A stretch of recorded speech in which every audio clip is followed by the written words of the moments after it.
Reservation విషయంలో జోక్యం చేసుకోవాలని కోరుతూ బీసీ జాక్ రాష్ట్ర చైర్మన్ డాక్టర్ తిరునహరి శేషు ప్రధాని మోదీకి లేఖ ద్వారా విజ్ఞప్తి చేశారు. స్థానిక సంస్థల ఎన్నికల్లో బీసీలకు 42% రిజర్వేషన్లు పెంచుతూ ప్రభుత్వం తీసుకున్న నిర్ణయంపై కేంద్రం తన వైఖరిని స్పష్టం చేయాలని కోరారు. రిజర్వేషన్ల సాధన కోసం రాష్ట్ర ప్రభుత్వం కూడా కేంద్రంతో సంప్రదింపులు జరపాలని సూచించారు.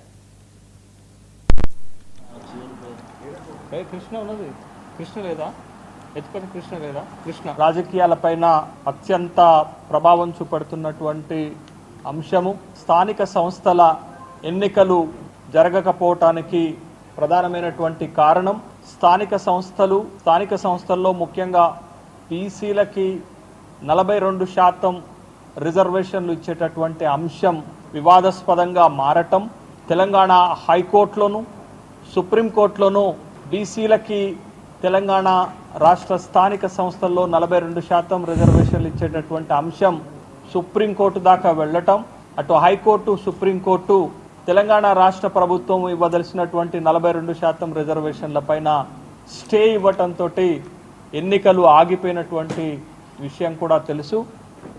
బీసీలు జేఏసీ తరపున అక్టోబర్ 18 నాడు రాష్ట్ర వ్యాప్తంగా 42% రిజర్వేషన్లకు అడ్డుపడుతున్నటువంటి అంశం పైన బంద్ చేయటం కూడా జరిగింది. 42% రిజర్వేషన్లు సాధించటం